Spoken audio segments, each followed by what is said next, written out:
বঙ্গবন্ধুর বাড়িতে কারা আগুন দিয়েছে তদন্ত করবে, সুষ্ঠু তদন্ত করে এর বিচার করবেন, এবং এর সঠিক বিচার না করলে এই সরকারকেও তার জবাবদিহিতা করতে হবে। তার যে ক্ষমতার লালসা নাই, এটা বাংলাদেশের সবাই যদি বলে ক্ষমতার লালসা আছে, আমি বলবো একমাত্র মানুষও যদি হয় তাহলে আমি বলবো যে না, ওনার ক্ষমতার লালসা। কেউ সংখ্যাগুরু কেউ সংখ্যালঘু, এটা আমার বিশ্বাস। শেখ হাসিনা আর বঙ্গবন্ধু এক কথা না।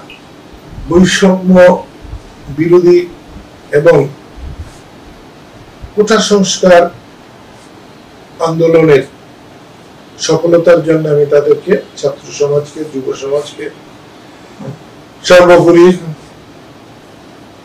জনসাধারণকে অভিনন্দন জানাই, ধন্যবাদ জানাই। তাদের এই বিজয় তারা ধরে রাখতে পারুক, মানুষের কল্যাণ হোক, দুর্নীতিমুক্ত সমাজ প্রতিষ্ঠা হোক, এটা আমাদের সকলের কাম্য। যারা নিহত হয়েছে আমি তাদের আত্মার মাগফিরাত কামনা করছি। এই সাথে একটা জিনিস বলবো, এই দেশটা আমি এর আগেও বলেছি, আওয়ামী লীগের না, বিএনপির না, জামাতের না, 14 দলের না, এই দেশটা 18 কোটি মানুষের। আমি কোনোদিন সংখ্যাগুরু আর সংখ্যালঘু এটা বিশ্বাস করিনি কোনোদিন। আমি ধর্মে মুসলমান, আরেকজন ধর্মে হিন্দু, কেউ সংখ্যাগুরু কেউ সংখ্যালঘু, এটা আমার বিশ্বাস।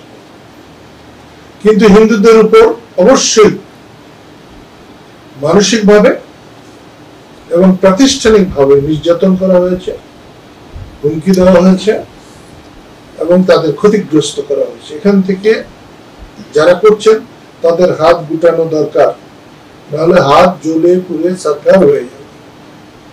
আমি আরেকটা কথা বলতে চাই, শেখ হাসিনা আর বঙ্গবন্ধু এক কথা না। ছাত্ররা যে আন্দোলন করেছে সেই আন্দোলনকে বিপথে পরিচালিত করার জন্য এটা স্বাধীনতার বিরুদ্ধে নিয়ে যাওয়া হয়ে গেছে, এটা বঙ্গবন্ধুর বিরুদ্ধে নেওয়া হয়েছে, মুক্তিযুদ্ধের বিরুদ্ধে প্রায় চলে গেছে। এইখানে আমি সাবধান করব, যারা আন্দোলন করে সফল হয়েছেন, সফলতার পূর্ব শর্তই হচ্ছে ন্যায় বিচার, অন্যের প্রতি ভালো আচরণ, বিনম্রতা। যে আমি আশা করব এই সরকার বঙ্গবন্ধুর বাড়িতে কারা আগুন দিয়েছে তদন্ত করবে, সুষ্ঠু তদন্ত করে এর বিচার করবেন, এবং এর সঠিক বিচার না করলে এই সরকারকেও তার জবাবদিহিতা করতে হবে। বঙ্গবন্ধু এদেশের সম্পদ, বঙ্গবন্ধু এদেশের সম্মান, তার স্ট্যাচু ওইভাবে ভাঙার কোনো মানে হয় নাই। এটা যদি আন্দোলনকারীরা ভেঙে থাকেন, আন্দোলনের পক্ষের লোকেরা ভেঙে থাকেন, তাহলে তাদেরকে জবাবদিহি করতে হবে। আর যদি কেউ এর ভিতরে ঢুকে আন্দোলনকে বিপদগামী করার জন্য করে থাকে, তাহলে বর্তমান সরকারকে এদের খুঁজে বের করতে হবে এবং খুঁজে বের করে এর বিচার করতে হবে। আমার কাছে মনে হয় এটা বাংলাদেশের জয়, বাংলাদেশের মানুষের জয়, বাংলাদেশের মানুষের বিক্ষোভের জয়। এটা একটা রিজনেবল টাইম, 1 বছর হতে পারে, 2 বছর হতে পারে। যদি আরো তরুণ হয়ে যান অধ্যাপক ইউনূস, তারপরে ওনাকে বেশি সময় দেওয়া ঠিক। 50 বছরের ওয়ারেন্টি আর বাহারি ডিজাইনের মুস্তফা ইউপিভিসি ডোর, কাটিয়ে দিন নিশ্চিন্তে 50 বছর। Mustafa uPVC door, excellence with durability.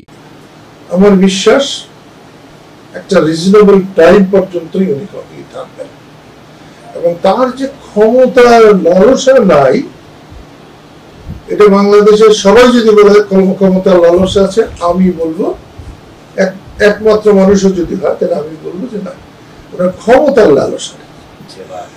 এই সরকারও এই দুর্নীতির একেবারে সর্বশেষ শেষ করতে পারবেন না সবকিছু, কিন্তু দুর্নীতির যদি গলা টিপে ধরতে না পারেন, তাহলে এই সরকারের প্রতি মানুষের কোনো আস্থা থাকবে না।